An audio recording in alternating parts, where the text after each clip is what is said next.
welcome to my channel, Haylee Marie Vintage. Today I'm really excited. I'm sharing with you my recent travels in Thailand. So usually this is a sewing and vintage content channel, and this week we are covering Thailand. So expect there is going to be this video today, which is about Phuket. The video on Wednesday will be on Bangkok, and then on Friday I will show you all the things I brought home from Thailand. So that's kind of scheduled for this week, so I hope you enjoy that, and then we'll be back to our usual programming of sewing content next week. So before we hop into the footage of me leaving for the airport, just want to mention that I am trying to put in costs when I remember them, or I remember how much something costs. I'm not doing this as some weird flex. I just think financial transparency is actually a really important part of like life and travel. I'm not gonna lie, I don't feel super comfortable with the fact I'm gonna be putting all these prices and what I paid out there, but I think it can really help you if you're planning travel. And I also just think financial transparency is something that's important as somebody who's kind of in an influencer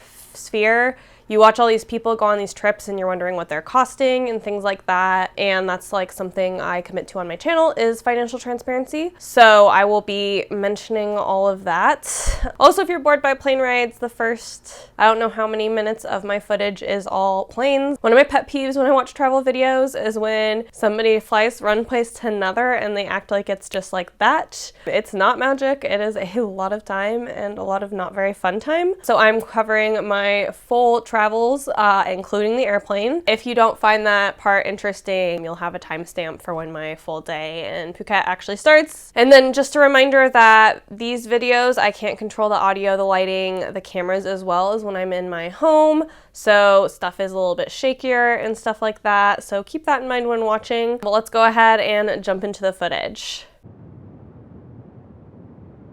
All right, here's our plane to start off the trip. We went ahead and flew Korean Air. I thought the airplane was just very pretty because it's light blue and silver, and I thought that was nice. Alyssa is doing an unboxing here of the Korean Air little packets on the seats. We have a toothbrush and we have slippers. We kept the slippers for a future use instead of for the airplane. And we are finally ready for our takeoff from Seattle. As you can see, it is rainy and gross, and we are very ready to get out of there. This is a 12-hour flight. It takes a long time to get over to Asia, and it's actually interesting if you look at the flight patterns. They go up kind of towards like the North Pole and then over, because it's a shorter span than if you just went straight across the globe. The food on this airline is quite good. I was very impressed. This is Korean bibimbap. I am trying my best with pronunciations. I'm looking them up before I say them, but I am not promising they are 100% accurate. This was very tasty, and it came with fresh fruit and some pickles, and I enjoyed all different things in this dish. I thought it was very, very, very good. And they also used real silverware, which I haven't had happen on a plane. We did get a snack that I didn't show you because it was just a banana, but here is meal number 2 for this 12-hour flight. This was better than I thought it would be. It was a noodle dish that was just a red noodle dish, and it came with this potato salad and a little brownie and a roll, and all of it was pretty good. The potato salad was maybe not my favorite, but it was pretty, for airline food, I was very happy with it. And yeah, I appreciate all the like little dishes and reusable things they use on these, because obviously that's better for the environment too. And we are now going into our descent into Seoul. We went over some water with some islands that was quite beautiful, and then we obviously touched down and we're at the Seoul airport. I was very, very ready to get off this plane after 12 hours. 12 hours is really hard to sit on a plane through. Again, I mentioned this in my other vlogs, but like travel isn't always glamorous unless you have a lot of money, and since we were economy class, sitting in a chair for 12 hours is not particularly amazing, and it's especially not particularly amazing if you have any sort of like prior pain things. So I was quite ready to get off this plane at this point. Here is a part of the Seoul airport that I thought was quite pretty. They have a lot of like planted plants in the airport, which I think is really nice. And then they had this beautiful atrium ceiling. We had a 4-hour layover here because the option was 4 hours or 30 minutes, and 30 minutes was way too tight. And we're now on flight number 2. I slept most of this flight. This was a 6-hour flight. This was the meal. It was a beef stew with green olives and potatoes. That sounds worse than it is. It was actually quite good. I didn't really notice like the olives being in there. It does not look appealing though, so you know, forgive me for making you watch me eat this. The bread roll was very good. I didn't really do the salad. I wasn't feeling like salad. I wasn't actually that hungry for this meal, but I felt like I should eat, so I just kind of ate as much as I could. All right, and here we are on our descent into Bangkok. It is about midnight by the time we get in. We don't get into our hotel till 1:30-ish. So at this point, we've been traveling for 22, or I guess 24 hours nonstop, so we're pretty ready to stop over in this hotel. But getting through customs or immigration or whatever was really quite easy in this airport, so that was at least pretty fast. We did have to walk in an underground tunnel to our hotel, and it felt like the longest tunnel ever. All right, we have made it to our hotel. It is quite beautiful, as you can see. Too many mirrors for my liking, though, for having just traveled over 24 hours, but so pretty, as you can see here. And here is the lobby. They claim to have the largest lobby in the world. I am skeptical. I've been in not a lot of hotel lobbies, but I just don't think this is the biggest I think exists. It is very pretty and very cool, though. As you can see, it has like the forest inside. And then here we are in our room. Our room was satisfactory. I will say, like, for a 4-star hotel, I maybe expected better, but it had good tea selection. They provide water because you shouldn't drink the tap water here. Here's our view out the window. I'll show you again in the morning, but we overlook the garden here. The carpets are kind of dirty and everything's just a little bit dingy, but it's interesting. They have like windows to the bathrooms here. And the bathroom itself was pretty. I would say like there was some hair in the sink, so it was a little bit less clean than I would have desired, but I did think the bathtub looked nice, and I thought the shower looked nice. So overall, this was a good stopover airport, but like I definitely wouldn't want to stay here longer than a night. And here we are in the morning. This is the view out the window. We didn't kind of realize we were overlooking the garden at the time at night because obviously it was late and we were delusional. Here is our view. It was quite lovely to wake up to this. I definitely am really glad we chose to book this hotel for a stopover. It was kind of expensive, but I think it was worth it for us. Here is the lobby in the morning. As you can see, it has all these trees in it and it's decorated for Lunar New Year. We were actually traveling Lunar New Year, like the big day, and there's like a fountain feature. I just think the way a lot of the architecture I've been seeing that's like more modern in Thailand has plants integrated in indoor spaces. I think that's really nice. And then as you can see from this, we are really close to the airport. It is not that far away. And here is again a kind of overview of the lobby. Again, I don't believe it's the largest lobby in the world, but I could be wrong. Again, it is very beautiful. We spent majority of our waking hours at this hotel in the garden. It was so beautiful and peaceful, and we were the only people there besides people working it. I thought these lily pad features were so lovely. I love lily pads. I think they're so cool. And then we just kind of did a first little lap around the garden, checking everything out. There was this beautiful bridge going over these like tile pools that had lots of like different sculptures and art in it that I just thought was absolutely lovely. This was such a beautiful and peaceful way to spend some time in between flights and out of the airport and just kind of feel really renewed and recharged. These were just so beautifully designed, and very much time was put into their upkeep as we were watching the workers clean it. And look at these flowers, just absolutely stunning. I am trying to show you this scone that I got. It was very messy and I was trying to not make a sticky mess, but it had some gold stuck on the top. It was quite beautiful. And here was our view while eating it. We were in the corner of the garden with the boat arrangement that I thought was absolutely gorgeous. The sun was coming in. It was just really truly beautiful. My sister got a blueberry Danish. This was such a beautiful garden, and honestly almost worth the hotel itself just for the time we spent in the garden. It was just such a nice refreshing break before we got back to the airport. Here is our plane pulling in for our flight to Phuket. We're very excited to get on it. And we are taking off from Bangkok here. It's actually a little bit more dry and brown than I expected, but we'll see how it looks in the city itself. It is wintertime here, so sad things come with that, I guess. AirAsia, I would rank like 2 to 3 out of 10. They were very efficient, but the seats were really close together and small. And like, I'm speaking as someone who flies Southwest regularly, so these are really close together.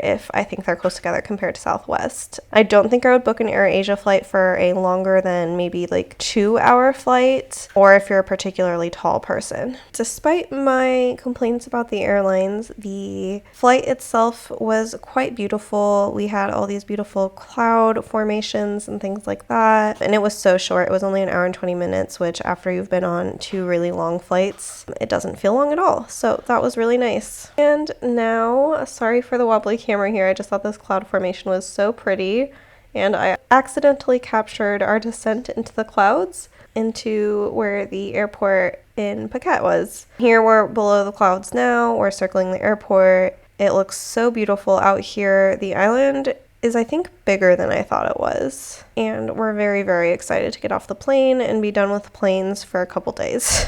It's been a lot of planes in a short amount of time. And here we are in our airport transfer on the way to the hotel. It's about 1 hour from the airport. As you can see, there's a lot of mopeds here. The driving was a little bit rough. Both me and my sister got a little bit nauseous through it. But that aside, I could just say that I could just ride around in a car in countries that I don't live in all day, all the time. Because I just love the way you kind of like catch something out of the corner of your eye and then it's gone. Like, I just think it's a really fun experience and a really cool way to like view or see a country. I love looking out car windows. I don't know what else to say. So we have arrived at our very fancy resort, and neither of us are good at being wealthy people. The attention that staff gives you is a lot for how antisocial I am, but it's very cool, and of course we're very fortunate to get to experience this. As you saw kind of the room, and then we have this balcony. We overlook the driving range, but we do have, I think, one of the cheapest level rooms in the resort, so it's not surprising we don't have an amazing view. Here again is that window into the shower. I need to do some reading about why bathrooms here are like that. And then this bathroom is very pretty, but there's lots of mirrors here, which is really nice. Nothing is worse than a hotel with no mirrors. Yeah, that's the little tour of our suite. All right, on an initial look, the shower looks nice. You have like a beautiful waterfall shower, a little thingy that sprays you, and the thing, but they designed this shower horribly. It floods the whole bathroom, so it has a few different problems. First is the faucet here is right where you stand for the waterfall shower. So you're like trying not to hit the faucet. The second is this little knob here. You have to go past the sprayer to turn on the shower. So the sprayer like sprays you with cold water as you're turning it on. So it was a bit of a journey to shower here. Oh, and the last design flaw is this weird lip around the tub. Basically, water gets behind this lip, and then the idea is it flows down to this drain. However, this drain will still like flood the whole bathroom. Like, I don't know if you can tell, it's still wet, and we haven't showered in like 12 hours. And it gets like all along here wet. So, not a huge fan of the shower. I really think it should be a requirement of whoever designs a shower to shower in the shower before they put it in every single room, because this setup was the only bad part about this resort. Here's the room service we ordered. I got pad thai and my sister got fried rice. And then we have these beautiful mocktails. One is mango based and one is, I think, passion fruit based. Both were super delicious. I'm not gonna lie, we didn't touch any of the spices back here because we were too tired to figure that out. But these were really beautiful, and I've never had room service before, so this was kind of fun. And then here is where we're eating it. We decided to eat it out on our balcony, even though the view is not that exciting. We thought it just would be nice to be outside. And after dinner, we did a quick lap around the resort. I don't know why my GoPro here was kind of doing some weird things, so bear with me. But here is one of the pools. There is a lot of pools in this resort, and they are giant, and people don't really use them because we're right on the beach. It was definitely nice to walk around, and it was a nice time of the evening because the sun was setting, so the light was really beautiful. This resort is definitely stunning. Like the palm trees and the way they call these, I think that's the pagoda, the floating pagoda. And it's also really pretty. And here we have reached the end of the pool and we're walking down to the beach. One of the reasons we chose this resort is because it was right on a beach and it is a private beach. While I have all sorts of feelings about resorts being able to privatize beaches, I will say it has been nice to stay on this beach. They keep it really, really clean. However, again, I don't know. I kind of think that everybody should have access to all beaches. I mean, that's the law in at least California, if not all of the US, and I just think it's a good one. But yeah, we're just walking down to the beach. It's sunset. It's beautiful. We wanted to walk out enough to test the water and see how warm or cold it is. It's always really hard to tell until it's daytime and you're getting in the water, but we were trying to assess it.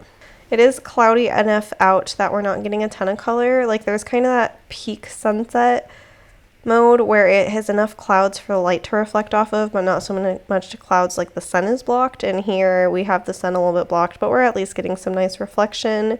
It's fairly low tide right now, so it's taking a little bit to walk to the ocean.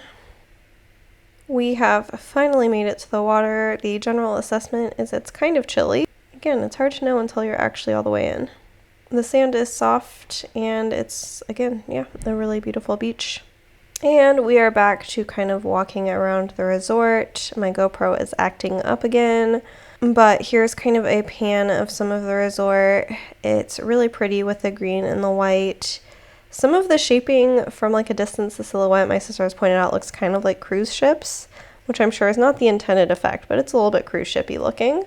But resorts are kind of cruise shippy, so I get it. But look at how beautiful this is, especially when you can see the pagoda, the floating pagoda at the front. I don't know if that's an actual proper pagoda, but that is what they call it here at this resort. I thought this was quite cute. They have a little light up relax sign at night. Normally I think these things are kind of hokey, but for some reason it works here. So here's kind of the final shot from the tour or on the resort. I'll try to get some more footage during the day at some point, but that's it, and we're going to bed. It is our first morning waking up here, and we have our breakfast buffet. There were so many different types of juices. This was Thai orange juice and watermelon juice and some porridge. Alyssa got some passion fruit yogurt, and we are eating poolside. They have kind of this floating restaurant thing. And then later we went and we laid out on the beach. This was very nice. We ate some chips. Alyssa got some potato snack curly things that I did not like, but they're kind of fun looking, I guess. And then I got these like lemon chips, I think lemon and salt, and they were pretty tasty. And yeah, we just kind of went back and forth between laying out on the beach and going and swimming in the water. I love swimming in the water. I spotted this little hermit crab. For reference, he is smaller than my fingernail. I did pick him up and he came out of shell and tried to pinch me, so I set him back down, and here's him crawling in the sand. And before we went in for lunch, which was basically a cup of noodles, we got some slushies. Alyssa is here trying to do a boomerang. Didn't realize I was continuously filming. Got a watermelon, I got a lemon. And later in the day, we played a game of putt-putt. We got really sweaty during this because it was very hot. And then here I am lining up to take my putt. I am terrible at putt-putt, but this actually was an okay shot. Bear with me on this weird time lapse. I thought I was doing slow-mo. We really struggled with this one. I wanted cool footage of it coming off the edge, and it took a moment for that to happen. While playing putt-putt, we saw this little lizard. He was very cute. He was like chin thing puffed out. It was very nice, and he let me get pretty close to him. Here are our final putt-putt scores. The ideal was 24. Alyssa got a 33, and I got a 41. And for dinner, we got pizza on the beach. They had like a pizza oven place here, and we got some different drinks that were very pretty. They're mocktails, which was actually very nice. I appreciate a place with a good mocktail.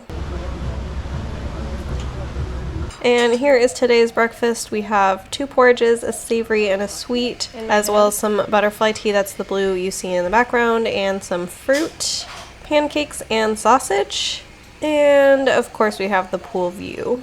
And for today, I booked us I think it ended up being about a 12-hour tour to various islands around Phuket. Here is just some of the islands from a distance, and I will talk you through when we get there. So I think because we're going in caves, we needed to have a guide in the boat with us, and so all the guides got out on their boats. I thought this was just kind of fun, so we're just kind of waiting to get on in the boat. Here we are on our first stop. The big highlight of this tour is the cave that we are paddling into right now. I had no idea how ginormous this cave was going to be going into it. There were a lot of groups in this cave.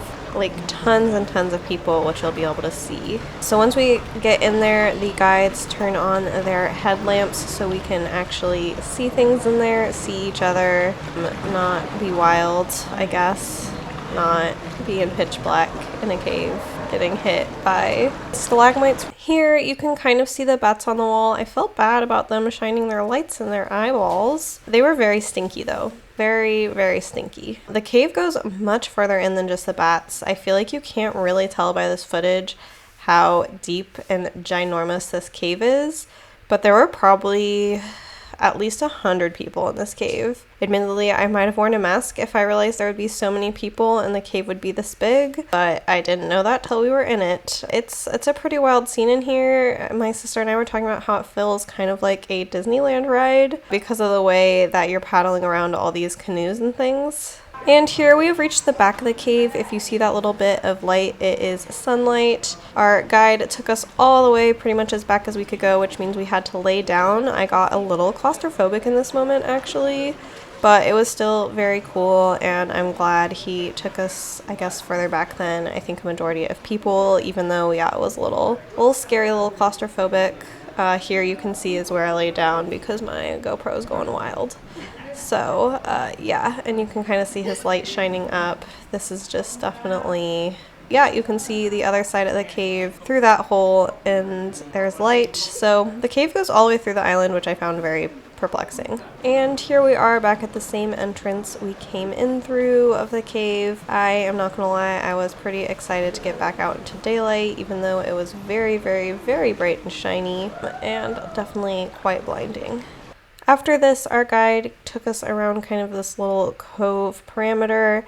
Apparently sometimes there's monkeys in the trees here. No monkeys today, which honestly I'm kind of okay with. I'm kind of scared of monkeys, so I didn't mind not having a monkey sighting. He did, however, find a jellyfish, which he picked up with his bare hand and showed us. And it was not a stinging type of jellyfish, but it made us quite nervous nonetheless. That is it for stop number 1. And here we are pulling away from that first stop. I don't know if you can tell through this footage. Basically, there's like just a ton of hanging rock. Like the rock doesn't all go all the way down into the water. These were really quite interesting island formations because all of them were like that, and I just feel like I don't understand physically how they're still standing with so much cut away at the base, but clearly they are.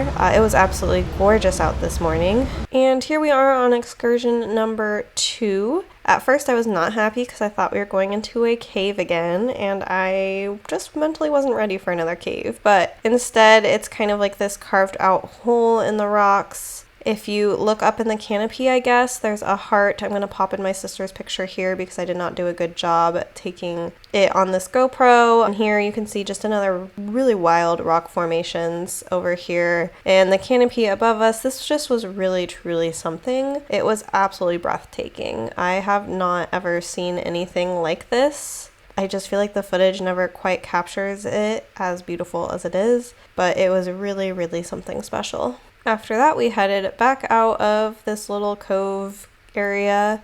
Again, I really liked that this was not a full cave, and here you can see the stalagmites.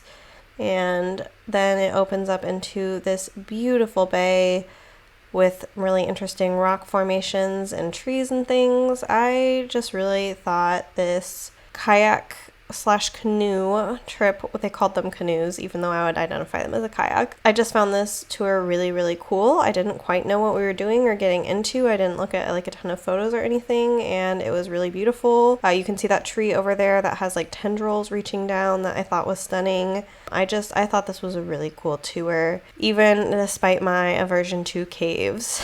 Our guide did point out a lot of rocks that looked like things, but I did not always see the things in the rocks that he was pointing out. And here we are queuing to go into another cave. I could have done without the cave visit. I don't know, I didn't quite know what we were in for, and I didn't want to miss another experience like the cove we had seen earlier. This cave was quite small. It's like single file pretty much for these. As you can see, very tight space. I didn't feel claustrophobic until we got to the dark part again here. The outside of the cave was really quite cool, like where it's still light. But we do eventually go into the darkness. This cave, though, was not nearly as dark. There was always some light coming in, as you can see here. I don't know. I don't quite know the purpose of going into this cave. I don't know if we were supposed to be like looking at a specific formation or exactly what we were looking at, but it was cool. Again, I don't super like the dark, and I felt a little claustrophobic. Visually, I think one of my favorite part about caves is what it looks like when you come out of the cave. That burst of light, and you can really see the rock formations as you go out. It is really cool. I feel like going out of the cave is worth going into the cave. And then here we are just kind of floating in this bay area. As you can see, it is absolutely stunning. And then he went and steered us to start kind of our foray back to the main boat. Here in the rocks, I believe we were supposed to be looking for an elephant shape. I wasn't great at finding it, but I did think this was really quite beautiful. The way the orange and the black on the rocks here come together, it is absolutely stunning with like the little rocks in front. I thought this was really, really quite beautiful. I gave my sister the camera so you can see my terrible hair from this journey. But yeah, it's really pretty, and I really love all these rock formations. I don't know, rocks are cool. You heard it here first. And I just found overall, even though there were a lot of people, I still found this a really peaceful and beautiful experience. And we had lunch on the boat. This is my second plate of food, actually. We have some fried hard-boiled eggs, which are actually better than you think they would be. Some fried rice, and then I think this is pad see ew. These were really good, and yeah, this was my second plate. I don't know how good the food would have been if I wasn't starving, but we were very, very, very hangry by the time we got to eating, so everything was really, really delicious. After lunch, we have 2 more stops. We're headed to the first one, which is nicknamed James Bond Island. I'll have the real name of the island in the corner. I feel like it's important to talk about their non-English nicknames and what they're actually called. So I will have that in the little thing in the corner. But as you can see, it is absolutely gorgeous. All these islands are just really, really interesting looking. I've never seen anything like them anywhere else. And here we are coming up to the island. If you see where the boats are in kind of those 2 divots, that is where we will eventually be landing. We were kind of surprised on this one that this was a walking around tour, but it was quite nice that it was. It was good to get off the boat for a little. It is absolutely gorgeous here, like all the other islands. If you see those colorful boats, that's what we're on. They were kind of tipsy and turvy, but they were quite bright and beautiful. And here's the rock that I guess appeared in a James Bond film. I guess the whole island used to be attached. I can't quite remember exactly how this formation happened, but it is so cool. I think you can normally swim. It was a bit stormy out, so we didn't, but quite beautiful. After using some cool bathrooms that were kind of in a cave, they were very interesting. They were not very nice bathrooms, but they were cool. We were walking back along the beach to get back to the stairs to go back where we came from. As you can see, it's pretty high tide, I think, at this point, so it is quite narrow to stay out of the water. As you can see by, I think, the GoPro lens itself, there is rain coming down, and we were trekking. These were a lot of steps, but they were kind of cool steps. They were like hewn into the rock. It was very, very stormy at this point. We did not know yet, but we were in for quite the downpour. It is very light rain comparatively right now. You can see my hair is looking a little bit beraggled. And you can see the rock here. We went ahead and stopped back at all the viewpoints again, getting some photos together and all that stuff. I'm really good at spotting animals, so we spotted this monitor lizard on the rock down below. We're about to get National Geographic here. He is going in for the kill of an animal, and he is gonna swim. We were kind of surprised they could swim. And so here, he kind of disappears for view for a second on my phone. I don't know if you saw, he just lunged there. And then now after he missed, I think, whatever creature that was, he went ahead and crawled up the rock. I could not tell what exactly it was he was hunting. I did a lot of reading about monitor lizards when we got back. I guess they can get up to 6.5 feet long, which is very scary sounding. This one was quite small. This one was probably like 2 feet long. In Thai culture, there's kind of a mix on the messaging around monitor lizards. Sometimes they are deemed unlucky, and it's considered an insult to call someone a monitor lizard, and I guess they generally find them pretty gross and disgusting. But then I also read that if one enters your house, you're supposed to throw coins at it for luck. I don't know, I thought all this was interesting. I mean, they don't eat people, they're relatively harmless, they're not going to bite you unless you corner them, but I thought this was quite a cool thing to watch. And here there is this really interesting rock formation. When reading the sign, it said that basically this just like fell off the side of it's just like this really interesting straight sheet. It was unlike anything I've really ever seen before. Colorful striations in the rock, I absolutely loved. I thought this was very, very cool. And then there were kind of some caves you could walk into. I thought these rock formations in the caves were so cool. I assume they come from like having pools of water or something there. As we go, it gets smaller and smaller until we decide we're not going to pass anymore. But all the rock formations in the caves are so, so cool. I'm guessing they're all pretty safe and sturdy since they're not like roped off. But definitely, I am not always a huge cave person. But I don't know, we're here, so I felt like I should go in them.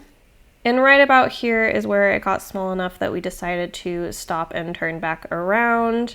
Just trying not to be anything too risky, but as you can see, it is really, really quite beautiful. And again, I find all these different little rock formations super interesting. And I enjoy all kind of like the peeking out through the stalagmites. And here we are post-drenching. We got very, very soaked in a torrential downpour. My GoPro died, so unfortunately I didn't get to film it, but we're very, very, very wet. Initially, it was stormy enough we were not going to make our fourth stop, but we were able to. As you can see, it's kind of cleared up. It still looks pretty stormy, but tropical places just have torrential downpours, and then it gets nice again. It's kind of the way it goes. We're in our own kayak. Woo! And we got really, really, really, really, really rained on, which is why we're all wet. We did not go swimming. Alyssa's going to hit me in the head with a paddle.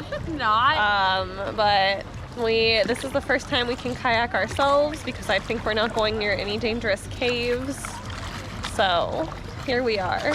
And here Alyssa is paddling us around in circles on purpose, to be noted. The guide, I think, thought we were not doing it on purpose because he came over kind of in our direction, but then he went and tried to help someone else paddle. I definitely think people thought we were struggling, even though I'm pretty sure we were doing this intentionally. Here is the spread for tonight. I got chicken tikka masala. Melissa got a paneer dish. We got the mango sticky rice over here. We're very excited to try this. And then I think Alyssa got a mango smoothie, and I got some sort of mint pomegranate tea thing. Hopefully not caffeinated, but we'll find out. But it looks delicious, and I can't wait to eat it all. Here I'm eating the Indian food. It was so good. The Indian food had good reviews, which is why we got it, and I love chicken tikka masala, and this was definitely the best chicken tikka masala I have ever had.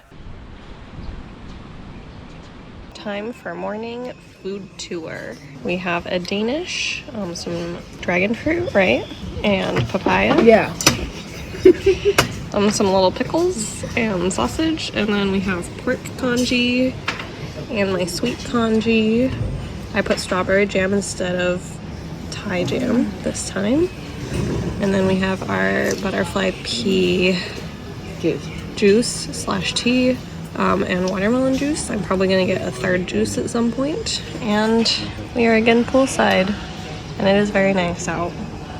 After breakfast, we walked one last time around the resort. I wanted to give you guys a final tour in actual daylight since I've really only given you the tour in the dusk. And of course, I also just wanted to enjoy walking around the resort one last time before we leave. Here we're walking by the giant pool, obviously. The palm trees are really beautiful. The sun is starting to burn off some of the cloud cover. There's the floating restaurant where we go for our morning buffet. That's where you see the view to the rooms over on this side. This building and this architecture is just really quite interesting. I feel like I should read more about it. And like when it was built, it doesn't feel like authentic Thai architecture, but it definitely gives a go at it and like a nod to it. It's not just like sleek and modern, which I do appreciate because sleek and modern architecture I find incredibly boring. And then here is the full view of the beach. So many chairs. I don't think the resort was full. It wasn't really ever hard to find a chair. It has the relax sign. And then of course the other side. This is really quite a small beach. It's about the perfect size for a resort. I don't think beaches should be privatized like this. This one is privatized, so it is what it is. And then I thought the relax sign was very, very cute. And the beach itself was very nice. The sand was very, very soft.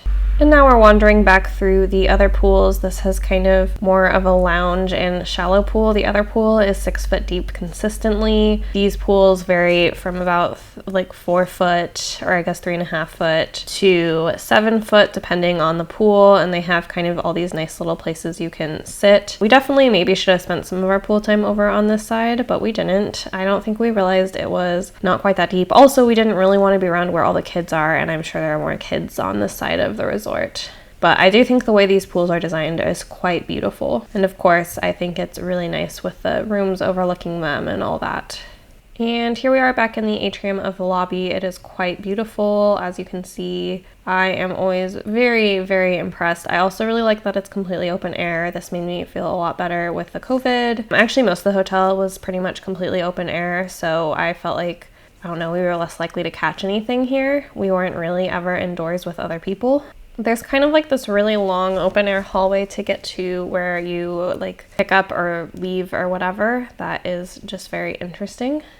And in the front they have this garden. We should have taken some footage in proper night because it actually, all the trunks of these trees are strung with lights and they light up and it's really, really beautiful. Overall, the landscaping here was absolutely stunning. And walking back, you get a good view of the hotel. Sorry if you can hear a child screaming in the background. I am currently recording this in the hotel and it sounds like there's someone very unhappy outside of our door, but this is absolutely beautiful. We hadn't been in this part of the gardens before. It was really quite beautiful. There's a waterfall in the background. The way the water irrigation here works is really interesting. They say they reuse a lot of their water for the gardens, and I'm very curious how that works. Here we were kind of in like their garden nursery area. It makes sense on a property this size that you need like basically a nursery and a way to grow plants to keep everything running. I'm very, very curious about how like the life cycle of plants here work. Like, I don't know if maybe these bloom on a different cycle and they switch out the pots or exactly how it works, but definitely a really interesting kind of like look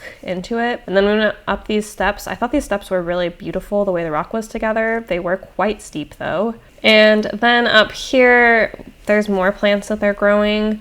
There were just like rows and rows and rows of plants. I thought these flowers here were quite cool. They were kind of spidery. Everything was under a green light, which I guess maybe they need indirect light, and this is to protect them from like the sun scorching them, or just in general to retain moisture. I just thought this was also really interesting. And then over here is where it seems to be they grow their flower plants. Part of me wonders if they make them bloom in different cycles and cycle them out. And then over here there were just lots of plants and like big pots and stuff. I am so curious about the workings of this hotel and the plants and stuff.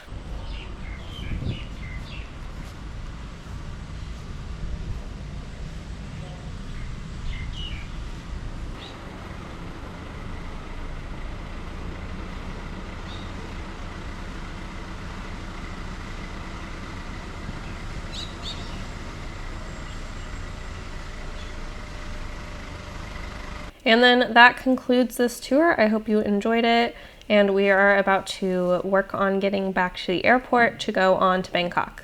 And we have made it back to the airport. For lunch, I got a lox bagel, and my sister got soup. I got a bagel because I felt like having something bland before getting on an airplane was a good idea for my stomach. And then, of course, we got drinks I'm trying to show you. I got a Thai iced tea, and my younger sister got, I believe, something that is strawberry lychee.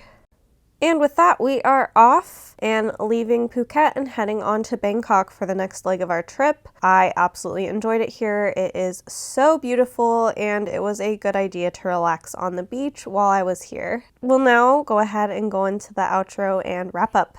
All right, you have seen the footage. I am obviously back. I'm not gonna lie, I'm pretty jet lagged, and I also picked up a cold while traveling, so I am not feeling 100%. I'm still very much struggling with sleep here. Phuket was really lovely. Actually, I think this is one of the perks of traveling just with somebody else. I would have not done Phuket on my own. I'm not a beach vacation type person, but it was something I thought my younger sister would enjoy, so I suggested it, and she was into it, and honestly, I think it was the perfect start to a trip. I feel like I got relaxed and refreshed before kind of heading into a hectic schedule when we go on to Bangkok and then Seoul later. I feel like it was really good. I don't know honestly if I would return to Phuket right now, just because it's, again, not my type of vibe. I really love big metropolitan areas, and Again, I really appreciate that. Traveling with my sister made me go a little bit off the beaten track for something I normally do. I really enjoyed the caves. I enjoyed being in nature. I enjoyed being in the beach. I do love swimming in the ocean, despite my sister did get stung by something. But I really love like ocean swimming. It's why my hair is the color it is because we did ocean swim. And that's just always going to be something that I will enjoy. And it was just, yeah, again, good to have my younger sister because that's what pushed me to do this leg of this trip. Overall, would really recommend Phuket. Definitely, I don't know what it's like on a public beach, obviously, because we were staying in a private resort. Cost-wise, you could do it way cheaper than we did. We ate a lot of our meals at the resort. And of course, we were staying in a 5-star resort,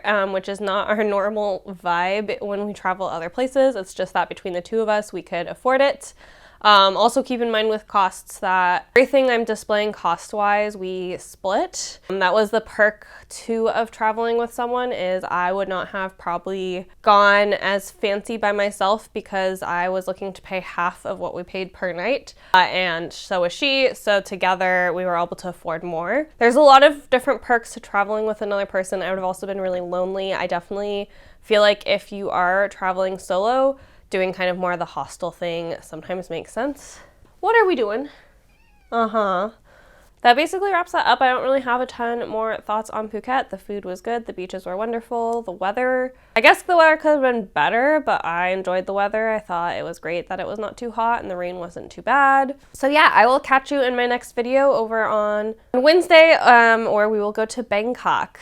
As always, I put a lot of time and energy into my channel, so if you comment down below, like this video, you're always helping me out. And of course, if you want to see the rest of the legs of these and my other videos, subscribe and stick around. I would love to have you, and I will see you next time. Bye!